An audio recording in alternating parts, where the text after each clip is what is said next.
Right, hello everyone. Our last roundtable I think went very well with ancient history, and I wanted to try and do an experiment today. So instead of having history majors to talk about history, we have people who aren't history majors to talk about history. These are two students who are taking our modern Japanese history class that I'm teaching this semester, and I think they've brought some very interesting insights from their own major. So let's begin by having them introduce ourselves. Let's have them introduce themselves. I'm Adara McClure, and I'm a graphics arts major. And I'm Macks Lazo. I'm also a visual arts graphic design major. Excellent. So, Adara, Macks, how did you end up taking Japanese history? Well, I'm interested in like different cultures and how they, came to be and the things that they do. So, and I like anime type stuff. So I was like, why not Japan history? Excellent. And we're watching an anime right now. So Yeah. I'm glad that paid off for you. And it's not depressing like the other anime we've been watching. Excellent. I watched that one that you sent, of the atomic bomb dropping, and I'm just sitting in my room like, oh my gosh. Right. Did you also watch that? Yes, I watched that like Like, 3 a.m. was the zombie Oh my thing goodness. like real? Because there was a comment in the bottom about right. The people who were walking out after the blast, all like zombified looking. Right. They said that was real, and I'm like, are you real? Are you for real right now? I Right. think that's real because like they probably died not too long after that. Yeah, that's exposure. what the comment said. It says that they were called something like ant gators or something like that because their skin was Right. like gator skin. Right. Yeah. So, and for our listeners, what had happened was we were doing World War II in a modern Japanese history class, which is really depressing. And we kind of ran out of time, and I could tell the sadness meter on the students was very high, so I did not show them a video clip of an anime based on a person's actual experiences in the atomic bomb. There was a man who experienced that, who later became a manga artist, and they made an anime about it. And it was very depressing and graphic. So I just sent the link to students and said, you can watch this if you like. So that's what we're referring to. Now, to answer the question, yes, that actually did happen. And what happened was that basically, I guess, the extreme heat kind of caused their skin to slough off, but then it didn't come off completely. And that's why it was kind of there. And then these were just, the people had been severely injured and were looking for water. So they were just wandering around because, of course, when you're severely burned, that causes you to be very thirsty. And that's what happened to those poor people. But that is... and it's in his manga. He also writes about that. And of course, they were injured. You saw glass was sticking out of them because they've been injured by the glass. So, so we're off to a great start for our interview. But Max, you said you. So yeah, going back. So Max, you are also, like you said, visual arts. Why did you take a Japanese history class? Well, specifically, I really wanted to learn more about Japanese history and its culture, because I get used to learning more about Western cultures and societies, and we rarely get to cover like a bunch of the Asian cultures. So Right. since there was an opportunity to focus more on a particular Asian culture, I wanted to take it. Also because there are a lot of like different art styles, like specifically in graphic design history. Right. We learn about the ukiyo-e woodblock prints, Right. and so that's through like printmaking and mass production of those prints, and that ties in really closely with this just like graphic design, and No, it makes that sense. just like that went through a loop. Well, history is cyclical a lot Yeah. of the time, right? So it makes perfect sense. So, how then, Max, did your background as an artist help you better understand then Japanese history now that you're actually in the class? My background as an artist, I mean, the visuals help a lot, even though they're kind of particularly the same compared to other histories. A lot of the art can be used for propaganda reasons, Right. and just like accentuating the higher class in some of the visuals, but it's, I don't know, it helps kind of put into perspective what people were depicting at the time, especially when there was like the transition between the Taisho into the Meiji. Like there were when they were getting more influence from Western Right. culture and they started dressing more Western, but they still also, the women were still in like traditional clothing, and so like Right. seeing them at the same time, that like they were happening at the same time, you could see them happening at the same time, even though you would associate those two different kinds of like clothing at farther time periods. If that makes any sense. No, that makes perfect sense. Yeah, that shift from the Japanese style in Tokugawa to the Meiji period, when they're trying to figure out how do we stay Japanese while also adopting enough Western civilization that we don't become a colony. Right, so it's a very similar thing, and the way they share that information a lot of times was through woodblock prints, like the kind of thing we were looking at. And didn't you make a particular point about Matthew Perry, or was that someone else? That you noticed like the pattern on his clothing or something? Oh yeah, the pattern on his clothing showed to be more representative of like Japanese patterns, Right. whereas like in the Western clothing there probably wasn't anything. There was probably just a solid block of color. Yeah, and I thought that was interesting because it shows how when we're trying to understand another culture and there's something we don't get, we just fill it in with something from what we already understand, right? That helps us to kind of make sense of it. I just remembered his blue eyes. Oh yeah, no, that was hilarious. Yeah, right. So for our listeners, these early Japanese drawings, when they said that an artist tried to draw Matthew Perry, this American in the 1850s who tried to who successfully forced Japan to open, and he was described as being blue-eyed, and they didn't understand that they meant the irises were blue, so they made the whites of his eyes blue. Right? The entire eye was blue except for the pupil. Yeah, it was very funny. And Excellent. it was like an artist's depiction of just the description because they have never seen Matthew Perry in Right. person. Yeah, exactly. And remember, they made him like demonic too, because it's like, well, these Westerners are they sound kind of demonic. They're big and they're scary and they're threatening us, so maybe they look like demons, right? Excellent. So, Adara, how about you? How has your kind of artistic background help you to better understand Japanese history? I would say that it helped me understand how the Japanese viewed themselves throughout the stages of their lives. Because, like, especially mainly in the propaganda during, like, the Korean War and stuff, when you could tell the hierarchy in the pictures. Right. With Japan usually bigger, like, Oh, right. than the rest, or, how they depicted other people as, like, they had the Chinese as monsters. Right. And the Korean as children that they were protecting. Oh, right. Yeah, I remember now. Yeah. So when it came to those things, it really just showed more emphasis on how they viewed themselves. Oh, that makes sense. So, to kind of put this in reverse, have you learned anything in this class that's better helped you to understand art, your own major? And the answer is no. That's fine. I don't think so. No. Anything for you, Max? Is it also a no? Or I mean, I feel like I learned something that's probably going to help in art making in the future, for me at least.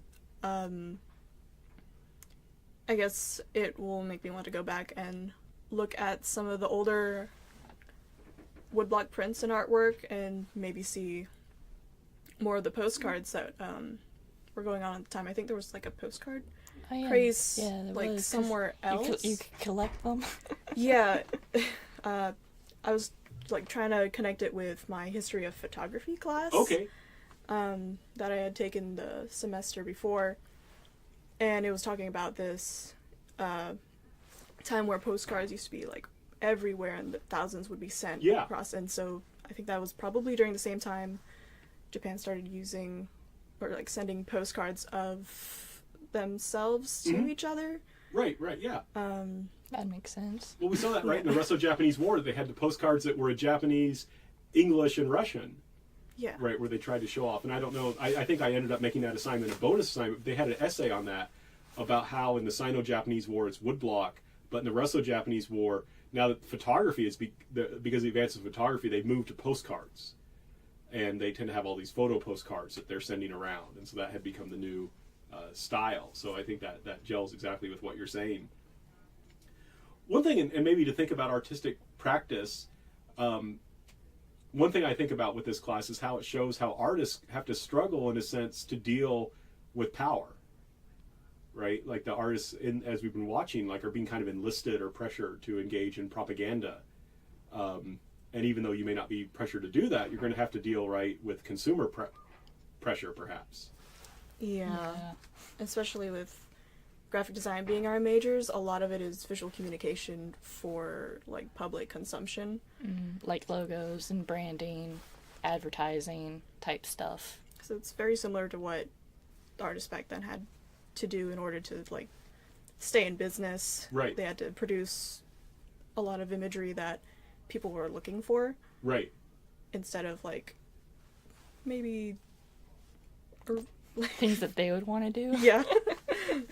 We have to like cater to what the people want or Right. what our clients want. We can't really just, well, I want to do this. Well, that's not what the client wants. Right. Yeah, exactly. I think can be problematic, and that's one thing that we've been dealing with. And I don't know if you had a chance to look at the essay questions I handed out, but one of them was I was thinking particularly of the art majors with this one. Did you catch the one about the posters? I don't think I've... Okay, yeah, there was one that said like you are a graphic. I don't think I used the word graphic designer, but you are making. You have a job painting posters during World War II, and you hate it because you're telling people things that aren't true. This propaganda, so you're making secret posters that are kind of your protest, but you can't publish them; they're secret. So you're supposed to draw the false one the government's making you do, and then the true one. And I'll be curious if anyone does that. But it was meant to be fun, but it's meant, I think, to highlight that artist's dilemma. And I hope that's one thing that the course maybe helps with, is trying to show that kind of that difficulty and the limits of protest in a sense, right? But yeah, that's just one thing to kind of think about. So, Adara, have you had speaking from kind of it can be artistic, it could be something else. Have you had a favorite section in our class or a favorite part of the class? I would say it's the Matthew Perry section where we just watch the animes of him coming in and just opening everything, and they're like, you need to stop him, he's going to open everything. Oh, excellent. Yeah, so we always talk about the opening of Japan by Matthew Perry, and so for our listeners, we watched a short clip from this really weird anime where the Matthew Perry just goes around opening everything, opening doors, opening jars, everything, because they use the same verb, right, to open. So yeah, when they need him to open up the soda. Right. Oh yeah, and the Ramune, yeah. So that was the one especially I was thinking of. That was actually Macks, I think, that sent. Oh, did you send yeah. both those or just the Berry one? The Ramune one. I know there was one by Bill Wirtz, which was like the dude who said, "Open the country, stop having it be closed." That one, yeah. Yeah, no, that was hilarious, and I also I think shared that with my world history class because it was just so funny, and I had explained the pun Perry Berry. Japanese people are very good at those kinds of puns. How about you, Max? Is there a section that sticks out to you in particular from an artistic sense, or? And first, I want to just like make a reference. I didn't know exactly what Matthew Perry had done or who he was until the History of Japan class. So I was always confused about that one part where he was opening the country until I had this class. But I think my favorite part was maybe seeing all the visuals in the Taisho period, even though it was very short. Right. Just seeing how a lot of things were, like the economy and stuff, were improving in that point, and there was a lot more freedom and, well, relative freedom, but I don't know, the styles and clothing of the people, having that transition and change, I thought it was really interesting. I don't know, I liked reading the Showa period books. Yeah, for the readings. I thought that was an interesting perspective, even though we kind of skipped a book in between. It was basically so the first part of the 1945 to 53 book, 1944 was all that. It was just really going in depth on all these military experiences, and I was like, I want people to see, his kind of difficulties as a starving artist after the war, and that's why I skipped the volume, because it really doesn't add that much, believe it or not. Okay. But yeah, and for our listeners, the textbooks for this class were these two graphic novels, which are part of a 4-volume set by this man Shigeru Mizuki, who was a Japanese soldier who lost his arm to the Americans, right? But fortunately he lost his left arm, so he could still draw with his right arm. And he talks about his military experience and all these things. So that is a nice kind of transition. I think. What did you think of that manga? I thought it was pretty interesting. It does get a little confusing just because you switch from Shigeru Mizuki's point to that character who's talking about the history of things. Oh, Ratman. Ratman. So Ratman's he awesome. is a rat. Because every time I was like, you wrote it. Every time I would see him, like, get off the page, you wrote it. No, he literally is Ratman is his name. But, other than that, it was really interesting to see, it was confusing to see those two different points where you've got him talking about the historical figures making these decisions, and then you see Shigeru Mizuki's point and how his family is dealing in the home front and how he's doing where he's stationed at. Right, and this is one of the challenges that historians face, is that we're supposed to tell a story that makes sense, but life isn't that simple, right? Life is complex, and that's one reason I like to have that, because you've got this guy trying to talk about how he experienced the war, how his family experienced the war, and then he's looking back trying to make sense of it. So then he includes these historical, political facts that are going on. But his big fame is writing about a little monster boy named Kitaro, and his kind of friend / his frenemy is Ratman. Oh, well, those are the characters that popped up sometime later? Yeah, those people, those are some of Kitaro. Kitaro never shows up. The hero doesn't show up, but the supporting people do. Because they're like, aren't you supposed to be in our comic or something? Yeah. No, that was the reference. That's what that was a reference to. But yeah, I was like, I have to sign this. This guy's like a Japanese veteran, arm blown off by the Americans, drawing comics. Inspirational, right? How about you, Max? What did you think of that graphic novel thus far? The illustrations in it were pretty phenomenal, especially like knowing what we know now, since he didn't lose his dominant arm, and his progression through the arts. Because like in the beginning, I think in the first book, he was seen as like really lazy in doing like any kind of work, and then decided like I might as well go to art school, maybe like twice, but the first time around he couldn't like pay for it all. Then after the war, it's just, I don't know, it's an interesting thing to see it directly from the artist who had experienced it, rather than like an artist illustrating someone else's biography. Right. So I think there's something more, I wouldn't want to say genuine about it. If you want to be cool, make a visual autobiography. right, yeah. Yeah, it's easier to process visually. You read visuals a lot faster than you do words. Right. So, and it's a lot easier to just like quickly go through all the, because we're used to seeing thousands of imagery every day with how technology is. So having the facts and words there, just like good background information about what's happening. Right. But I enjoyed that aspect of the book. It's easier to read for me. Sure, yeah. Because I'm used to reading manga a lot.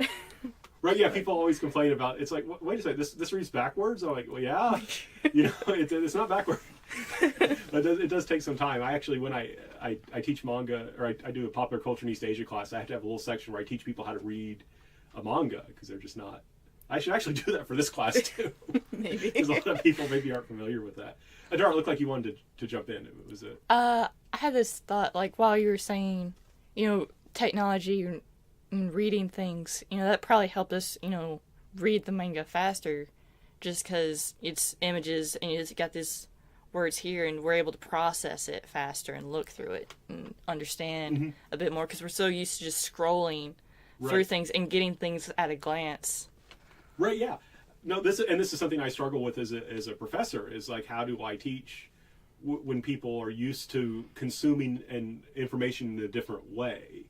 That's something I kind of struggle with, because I'm kind of old school. I like to sit down and read a book, but of course, that's just not something that people often do, or even can do at times, because they're so busy. So that's one reason for this class. I've done that, and then I tried to keep the primary source readings fairly short, but at least that they're at least hopefully meaningful, and that's why I chose this book. So I'm like, okay, this works. It has some good review, talks about the basic things I talk about, shows people what's going on, but hopefully isn't too onerous to read. I remember in the first day of class, right, I hold it up and I'm saying, "Don't worry, this is a comic. It's not that long, right?" It's not, there's two. But yeah, that's just something I think about sometimes. So both of you, I think both of you said you were interested in manga and anime, or was it? Yes. Was there anything in particular that got you? Like, how did you get into that? Right? Like, how did I get? Oh man, that was childhood and watching anime at hours I probably shouldn't have watched them when I was like 6. oh, Yeah. well, what were you? How were you watching it though? Because like It was on. Like, how did you get It was on. access? There was this thing called Toonami on Cartoon Network, and it was like the late at night, Right. on Adult Swim kind of Okay. stuff. Yeah, So it's I like, think- and it was also a broad range of Mhm. different anime, and then like in the morning we would have Pokemon and stuff. Pokemon was everywhere. Yep. I remember having bed sheets for that, and I Yeah. don't Me know. too. I still have the Pokemon pillowcase. Yeah. Oh, nice. So the oh yeah, no, I was fine because I watched it then. But when I was your age, anime, you had to like join like a club. Like there would be late night advertisements, and you would join like a movie club, and you would commit to buy it, and it was expensive. I mean, it would be $20 or $30 for an anime, but this is the late '90s, so $20-$30 for a video. You can get it usually cheaper now, and of course you could just watch on Crunchyroll or something. Yeah. Right, but then so it's a lot more. So when I was in college, it was much harder to get access to it, and manga was hard to get. It was very expensive. Now it's not like that, right? Yeah. Now you can find a website. You don't even have to do Crunchyroll. I forgot the name of the website, but you can go there and just watch almost anything. Yeah, I think there weren't really many clubs surrounding anime or like Right. like many interest clubs other than sports when I was in like middle school and Right. high school. So a lot of it was just kind of doing it on my own with my brothers. We would watch anime, Right. and that watching anime got me interested in like animation and art, Mhm. and I wanted to do something with it, and graphic design is a really big category where you can actually dive into animation or illustration. Right. So I guess that's kind of led to the choice of major I have right now. But as far as Japanese anime goes, a lot of it has, I don't know, the stylings have changed a Right. lot. You can kind of tell because Yeah, it's no longer the big-eyed Dragon Ball Z kind of look. It's well, it's still big-eyed, Yeah. but yeah. but I meant like the triangle eyes, because Dragon Ball Z's got triangle eyes or ovals depending Right. on the character, and it's the quality of like the colors are different. Mhm. If you go back to like the older versions, I don't want to call them dull, but they're a bit more browned out, I guess. Right. What? But now they're sharper colors, sharper details. Mhm. Higher quality animation. Yeah. And Right. Yeah. do you know when like anime started broadcasting or when they started creating it? Is that a later section? Anime has a big. We need. If you're interested, I'll have to look it up. But I had our library purchase a documentary that preserves all these old anime. But they're making them, I think, as early as the 1910s and 20s. Oh, okay. If you define anime as simply animation conducted by Japanese people, it's very old. And incidentally, the guy who wrote Barefoot Gen, so Snow White, right? 1937, first full-length animated feature film. It doesn't really get to Japan till after World War II, and he watched it in the theaters after World War II, and is like, why did we ever think we could defeat the United States when they were capable of producing something like this? Right, because the tech. If you look at the old anime, you can see the differences. I mean, we watched. Well, do you remember we watched oh goodness, Dankichi? yes, thank you, Genkichi. Right, the Olympics. That's an example of early anime. Right, that's from the 1930s. So it has a very long tradition. There's also comics from that too. I mean, manga is of course very old too. Right, they're producing them. Watch that samurai dude. The bunny samurai Oh, dude. yeah. Oh right, well that was recent though. That was recent. Oh, that was that's an American. Usagi Oh, Yojimbo is. okay. I mean, the character is a traditional Japanese character, but then they made him into a bunny for the United States, and that's something we consumed when I was a kid, along with Teenage Mutant Ninja Turtles, before we had actual anime. Right, so it was kind of curious. We got the American kind of inspirations, and then we got the other. So it's kind of a curious way how that kind of came in. So do you see, like, as you progress in graphic design, do you think any of the visuals or anything you picked up in this course, that it will affect your art in the future, or?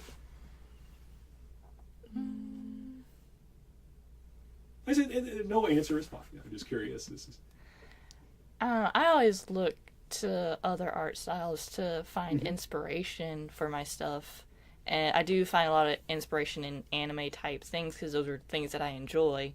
So, in that sense, it would probably have some effect right. at some point because I would maybe mimic a style to see how it works for me and Right. stuff. So. That makes sense. Max, you have any thoughts on that, or? I think including the visuals, I focus a lot on historical context of Right. things, so I think that'll help influence, because I like to create these different stories and worlds, and those worlds have to be inhabited by certain people, so Right. the types of clothing, for example, Mm-hmm. they will differ between different classes, social classes. So I guess looking at more successful periods in Japanese history can influence Mm-hmm. maybe higher class Right. looks, and maybe periods of depression Mm-hmm. that Japan had experienced, or the Sengoku period where they were Oh, right, yeah. all fighting each other. Yep. Warring States period, 16th Yeah. century. Yep. Can influence just maybe parts of a story that you would see a lot of war and a lot of combat, and so that'll probably tie into more story Excellent. Okay, so- illustrations rather than commercial illustrations. But That makes sense, and that's one thing that goes to, as a historian, part of my job is I want to explain how things, history is basically the study of change over time and why things change. What we look at cause. And if there's no if people don't understand a cause, people's actions seem irrational.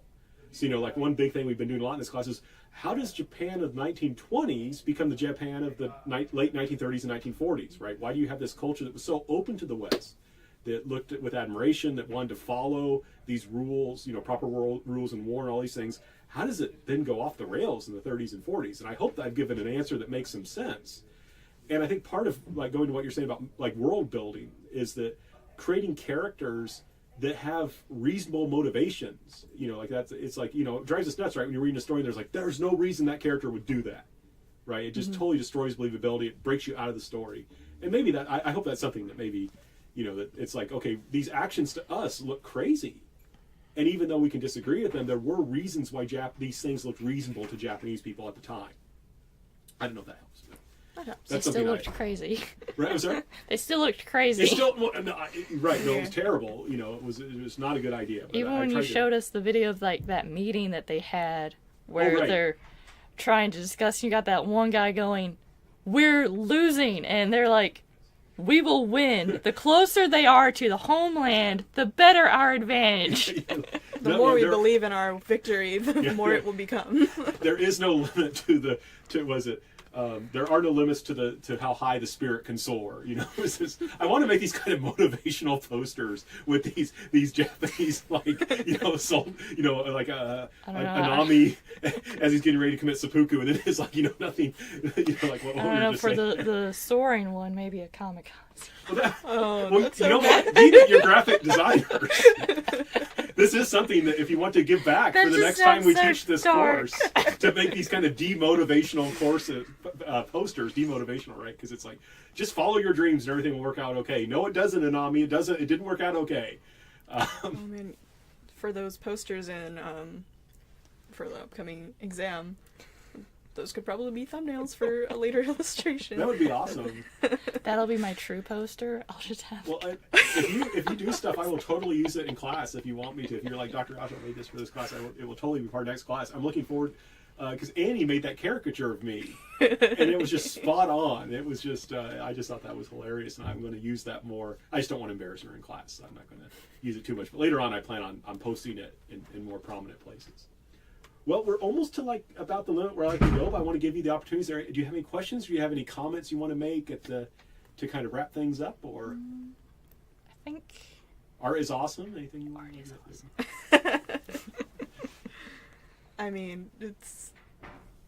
I like art a lot, and art from different cultures other than Western countries is probably going to be my favorite, just because I haven't been exposed to a lot of it yet. Right. So We will get to make it to Godzilla, won't we? I promise that we will do Godzilla. Like, if I have to skip stuff to get to Godzilla, we will do Godzilla. Yes! Right? So just again, for our listeners, Adara had emailed me saying, April Fool's Day is coming up, so you should pretend to give a lecture on Godzilla as an April As Fool's if joke. Godzilla actually happened. Oh, as if it actually... Okay, I'm sorry, I missed that part. That would have been... Maybe I can still do it, and just it'll be late. April Fool's, which Late is April better. Fools. But I said, well, I can't really do that because, of course, Godzilla is an important part of Japanese history that we will have to talk about. So we will do Godzilla. I can tell don't ruin it when we do this. So I can maybe I'm going to pull rank and say this. So this is, I try and pick up, because I study religion, right? And I try and pick up non-offensive religious jokes. So my joke is, what was the name of Godzilla's son? Well, it's Manila, ain't it? Well, you actually know the answer, but it's... Do you know, Max? Do you want to take a guess at what his son's name is? no, it's Manila. It's very clear that the son of Godzilla is Jesus-Zilla. Coming up on Easter, so I had to do it. And it connects my interest in religion in Japan, but that's one of my favorite things. So we'll stop there. Thank you, listeners.